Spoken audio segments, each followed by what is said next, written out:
¿Cómo nace esa necesidad? ¿Qué identificaste tú que dijiste, ve, en el mercado puede funcionar muy bien mezclar, como lo decíamos, tecnología y estos procesos para los litigantes, para los abogados? ¿Cómo nació? ¿Qué viste en el mercado? Bueno, lo que detectamos realmente fueron alrededor de 6 millones de leyes vigentes en este país, alrededor de 7.200 artículos en diferentes códigos y cuerpos normativos, un mar de información muy difícil de manejar. Entonces lo que encontramos fue una densidad legislativa demasiado fuerte que nos hace muy difícil encontrar información procesal a los abogados y a los ciudadanos, que en última son los que vienen a reclamar ese derecho o ese servicio de la justicia. Entonces lo que hemos encontrado es una herramienta para poder agilizar un poco este trámite judicial y que las personas pueden encontrar información en segundos.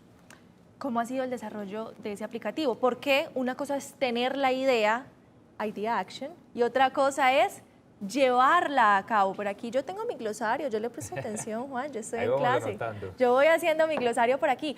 Pero, Carlos, tener una idea es una cosa, desarrollarla es otra.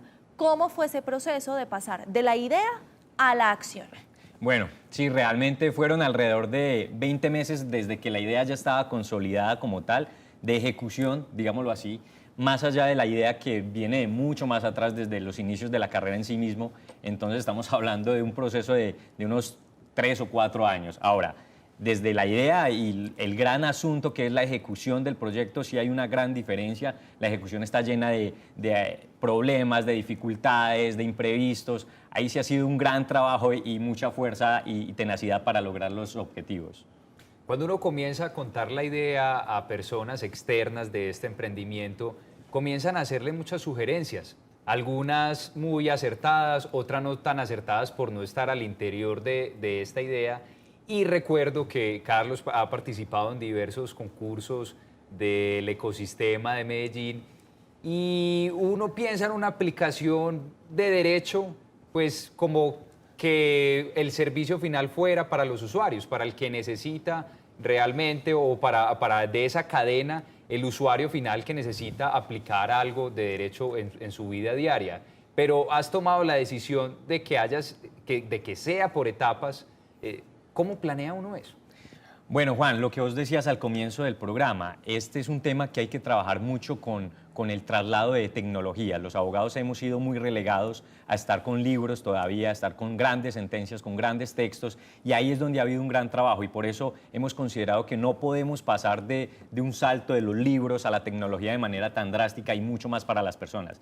El lenguaje del derecho tiene un lenguaje muy técnico que es inclusive de hace más de 100 o 200 años, y eso hace que en principio para las personas, para los ciudadanos de a pie se vuelva muy difícil entender cierto grado de texto. Entonces lo que hemos iniciado es hacerlo tecnológico para abogados, pero estamos trabajando todos los días para que el lenguaje sea tan sencillo que cualquier ciudadano pueda encontrar la información que necesite para hacer un contrato, para hacer una sucesión. Tantos procedimientos que se pueden hacer sin necesidad de la presencia de un abogado, de la intervención de un abogado, pero que no se pueden hacer por el desconocimiento o por el lenguaje tan técnico y paquidérmico que se usa en el derecho. Venga, me están haciendo señitas que nos tenemos que ir a una pausa de comerciales.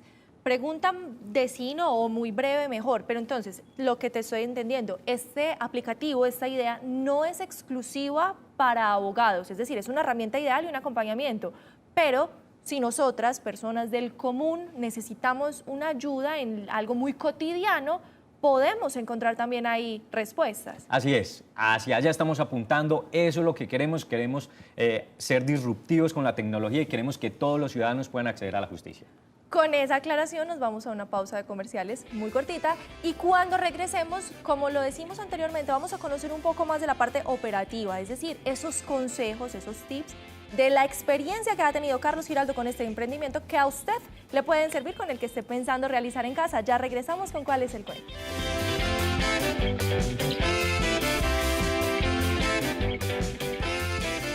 Estamos de regreso. En el programa del día de hoy hemos estado hablando de un aplicativo diseñado para lo jurídico, que tiene que ver mucho con el derecho, ayudarnos a conocer de pronto de una manera más amigable textos. Es un aplicativo que está diseñado tanto para abogados, litigantes, como para personas que quieran saber un poco más. Pero Juan, preguntas. Nosotros siempre preguntamos cómo le ha ido a los emprendedores que nos visitan con el tema de regulaciones, con el tema de legislación, y estamos hablando que este es un aplicativo que está en la cuna, en lo que es, en el derecho. ¿Cómo será para ellos ese tema? Cuando uno escucha emprendedores muy experimentados y que quieren dar sus recomendaciones para los que apenas están iniciando, uno de los tips o uno de los puntos de quiebre demasiado importante en todo este proceso es saber elegir bien a los socios. Y hacen una analogía muy sencilla que es como un matrimonio. Un matrimonio porque no solamente hay una relación laboral, una relación de verse muy seguido, de estar trabajando, de estar compartiendo espacios, sino que también hay contratos y hay relaciones legales como tal. Y sería muy bueno poder aprovechar a Carlos Giraldo para saber, no solamente a la hora de buscar socios como emprendedor, sino a la hora de buscar también prestación de servicios. Porque a uno a veces cuando se le ocurre una idea de emprendimiento comienza, se asocia de una manera muy informal y más adelante cuando, como dicen, el muchacho se va creciendo, cuando este emprendimiento va pasando a otra etapa, va cogiendo otro nivel, es cuando empiezan a haber problemas porque no hubo claridad de responsabilidades ni de derechos económicos, morales, patrimoniales sobre esa idea que se creó. ¿Qué podemos decir al respecto, Carlos? Mira, Juan, ese tema es supremamente fundamental. Hay que tener en cuenta varias variables al momento de iniciar una empresa, un emprendimiento. De un lado, la gente está muy acostumbrada a que lo primero que tiene que hacer para crear una empresa es constituir una sociedad formalmente en la Cámara de Comercio. Y realmente ese no es el fondo de todo emprendimiento. El fondo de emprendimiento es su proyecto en sí mismo. Entonces, uno escucha muchas posiciones de la gente. Lo primero que tengo que hacer es constituir una Cámara de Comercio. Constituyamos una SAS, que es lo más fácil. Y realmente quizás esa no es la sociedad que más se ajusta a sus necesidades. Entonces lo primero es ser muy tranquilos con ese tema, no tomarse las cosas con calma, esperar que el muchacho vaya creciendo como vos decís y en la medida de que vaya creciendo vas tomando las medidas necesarias en cuanto a la constitución y a la legalización de la empresa. Respecto a la claridad que sí tiene que existir con los socios, esa claridad no tiene que ser formal. Cualquier contrato en el que las partes convengan las condiciones de esa sociedad es suficiente para que estén determinadas las obligaciones y responsabilidades de cada quien. Entonces, más allá de que se vayan a lo formal, a constituir una sociedad en Cámara de Comercio bajo unos parámetros que ni siquiera sabe de qué son, la invitación es a que se sienten con los socios y establezcan en una hoja a mano alzada, como quieran, las responsabilidades. Eso es suficiente para determinar las responsabilidades. Yo tengo una pregunta, Carlos, y es...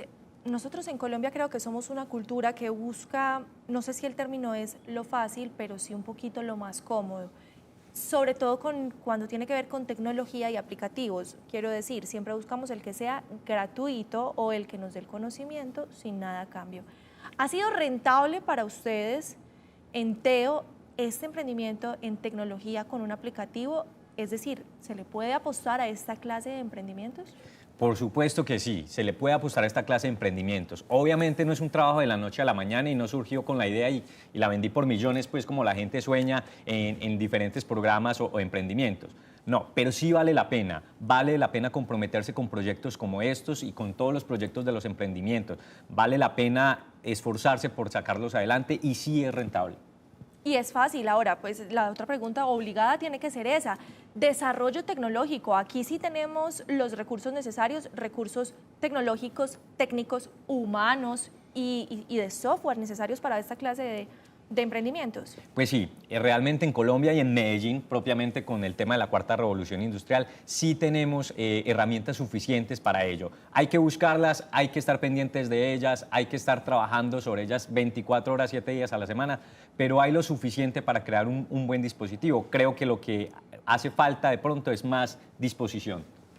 Carlos se ganó uno de los concursos que abre el ecosistema de emprendimiento en Medellín y el área metropolitana que se llama el NetMe, que es un espacio muy interesante donde pues viene el nombre Net como de red, de poder conectar diversos emprendedores que muchas veces son proveedores o se convierten en clientes entre sí, pero además hay un evento central dentro de esta actividad y es poder exponer su idea en 5 minutos y luego tener una retroalimentación con los jurados. Hace poco, Carlos se ganó este concurso. ¿Cómo fue la experiencia? ¿Cómo fue venderle la idea a un jurado, pero a un auditorio de pronto exigente, que está muy a la expectativa de qué es lo que se trata ese negocio? Así es, Juan, fue muy curioso esa situación. Mira que yo me encontraba en otra ciudad y de repente me llaman un día antes, te necesitamos mañana acá. Y me tocó viajar toda la noche arreglando la presentación, organizando las ideas de todo lo que se iba a exponer. Mira, el evento del NetMe es un evento en el que participan alrededor de 300 personas, donde se ven exposiciones de diferentes emprendimientos y es un proceso muy interesante en la medida de que compartís experiencias de los errores, que me parecen más importantes que los aciertos, porque de los errores podemos librar tiempo que no tenemos nosotros para perder. Entonces, el hecho de que exista esa posibilidad de retroalimentarnos de tal manera de que podamos evadir esos errores o mejorarlos es muy importante. Ese reto en el NetMe fue muy interesante y nos abrió las puertas a muchos mercados y a invitaciones como estas. ¿Y cómo estructuraste ese pitch? ¿Qué es lo que tanto la gente nos pide? Hablen acerca del pitch, qué tips hay que tener en cuenta, cómo estructurar ese discurso. Mira, Juan, es muy importante tener muy claro qué es tu proyecto. Tu proyecto tiene que ser resumible en 2, 3 líneas de una hoja. Eso es supremamente claro. Y de ahí en adelante tu pasión y tu claridad frente al proyecto te va a permitir exponerlo en 5 minutos. Si no lo logras es porque realmente no tienes claro tu proyecto. Entonces, puntos a saber obviamente muy claros para qué es y para quién va. Los productos no son para todas las personas. Nosotros trabajamos para abogados en este momento, luego para ciudadanos, pero no para todos los abogados. Tenemos cierto nicho específico. Entonces, hay que tener muy claro quién es nuestro cliente final. Carlos, mientras nos vamos a una corta pausa de comerciales, yo le quiero dejar un reto y es, ustedes hablaron que en ese encuentro que tuvieron, que Juan nos comentaba, se vieron los obstáculos a los que se tienen que enfrentar, a los retos, porque de las adversidades se aprende más. Yo quiero que cuando regresemos de la pausa de comerciales, usted nos cuente qué obstáculos se encontró, cuáles cree que son los más comunes y cómo le fue superando los que tuvo que hacer. Ya volvemos, quédense conectados para que conozcan las respuestas y aprendamos un poquito. A lo mejor esos tips les pueden servir a usted en casa. Ya regresamos.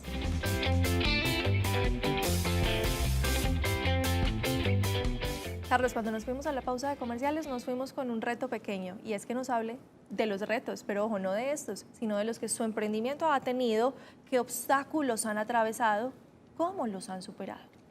Bueno, mira, yo creo que el primer reto es consigo mismo y con la sociedad. El reto de creerse el proyecto completamente, de estar convencido de que es un proyecto sano, que es un proyecto útil, que es un proyecto rentable. Entonces, el primer reto es convencerse a sí mismo y a las personas que lo rodean de que es un proyecto por el que vale la pena luchar.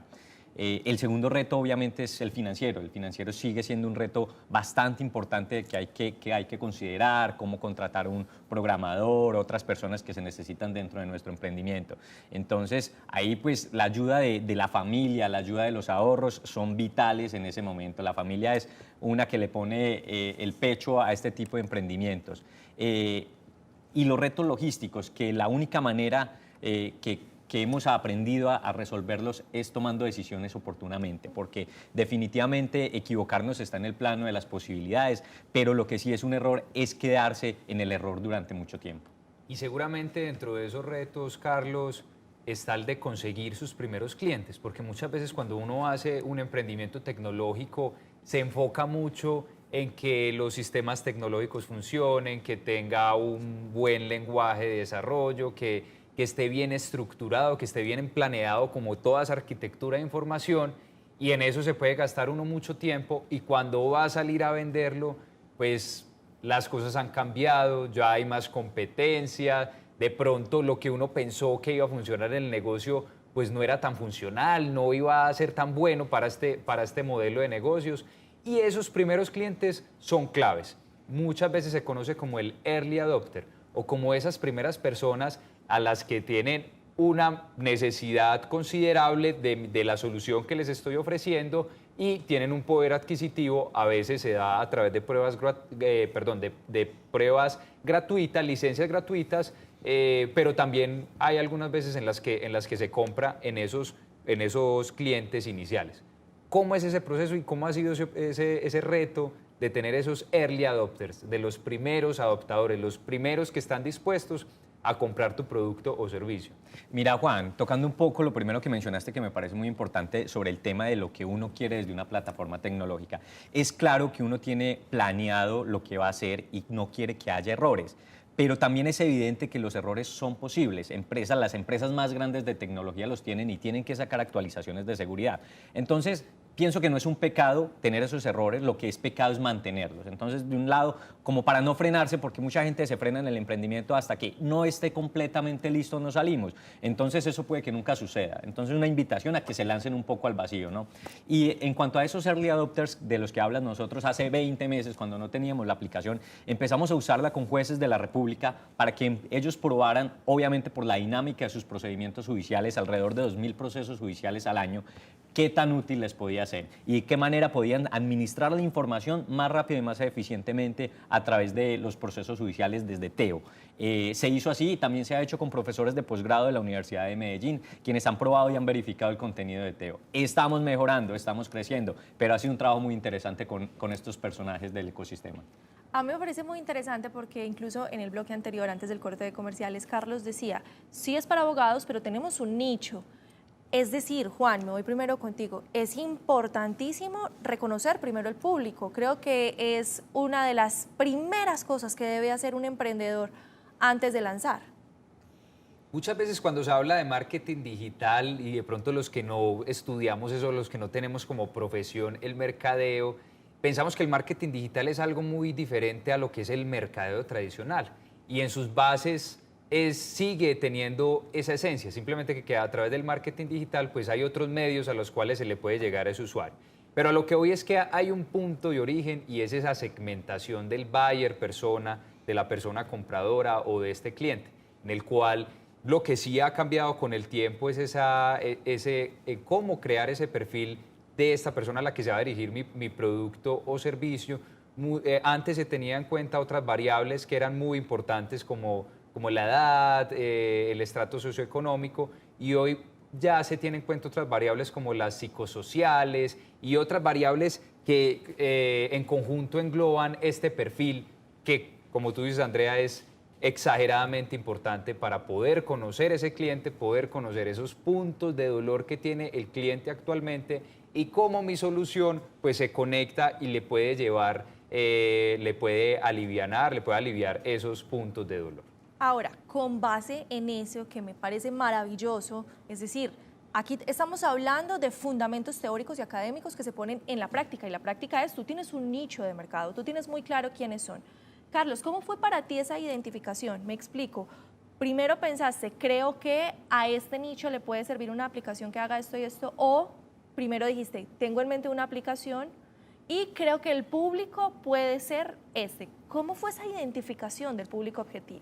Bueno, realmente lo primero que sucedió fue que empecé a estudiar para un examen y no quería estudiar a la manera como siempre se ha estudiado, a través de cuadernos, a través de una hoja de Word. Entonces empecé a construir esto más como una herramienta de estudio. De ahí en adelante fue que empecé a notar, yo trabajé en la rama judicial durante 18 meses y ahí pude confrontar la situación que vive el abogado de puertas para adentro y el abogado de puertas para afuera de los juzgados. Entonces ahí fue donde encontramos ese dolor de que un ciudadano tenga que esperar alrededor de 10 años por una sucesión o un año por un proceso ejecutivo, siendo el proceso que en términos ideales podría resolverse en 60 días. Creemos que hay un gran problema de congestión en justicia, estamos seguros que hay un problema de congestión en justicia y la única forma de pasar ese problema que tenemos tan grande es con tecnología. Entonces encontramos allí una oportunidad y además un tema social que hay que resolver. Queremos que la justicia llegue a todos los lugares. Ese aplicativo en este momento está puntualmente en Colombia. ¿Cómo crecería? ¿Hacia dónde puede crecer? ¿Abarcar otros países o abarcar otras ramas del derecho o abarcar otros públicos? ¿Qué crecimiento, qué visión tienen a futuro para ese aplicativo? Bueno, mira, en ese sentido hay una gran ventaja. A nivel legislativo, Latinoamérica se mueve por las mismas ramas de derecho realmente. Entonces, el crecimiento se va a dar desde ese punto de vista. Legalmente no va a haber mucho inconveniente. Queremos llegar a los países donde el derecho se asemeja al nuestro. Por otro lado, la implementación de tecnología artificial, de inteligencia artificial, que es clave en todos los negocios de tecnologías 4.0. Y finalmente, queremos que esta herramienta se convierta en la forma en que las personas pueden presentar una demanda judicial directamente, sin necesidad de imprimir documentos, sin necesidad de ir a un juzgado, sino que todo sea digital, como ocurre hoy en día con la Superintendencia de Industria y Comercio. Y que tengan asesoría para emprendedores de pronto. Pero por supuesto. Carlos, Juan, se nos está llegando el momento de despedirnos, ya por aquí me hicieron la ceñita. Una conclusión muy breve, muy rápida, que nos podamos quedar con ese emprendimiento que tiene que ver con tecnología, que tiene que ver con legalidad y con jurisdicción. Que sí se puede cambiar el status quo. Por más tradicional que sea un sector, sí se le puede apostar. Eso sí, teniendo la experiencia, teniendo los socios adecuados, todos sus aliados adecuados para pues, que conozcan el sector y que se atrevan a poder revolucionar de una manera legal, no de una manera negativa, sino positiva, pudiendo impactar a muchas más personas y pudiendo a través de la modernización de estos sectores que a través de la tecnología se han estado quedando atrás. Sí se puede, me encanta esa conclusión. Sí se puede. Carlos, muchísimas gracias por acompañarnos. A ustedes muchas gracias por invitarme, los espero a que ingresen en www.teo.com.co, ingresen al Play Store, estamos disponibles también para descargar como aplicación Android, en nuestras redes sociales, Teo Abogados, y muchas gracias por invitarnos. Y a ustedes, muchísimas gracias por habernos acompañado en este programa. Ya saben que tenemos un compromiso bien puntualitos para que se conecten con los mejores contenidos de ciudad y de innovación y emprendimiento, para que aprendamos juntos y podamos ser nosotros un caso de éxito. Nos vemos, quédense conectados con la programación de nuestro canal Cosmovisión y nos vemos en una próxima emisión. Chao.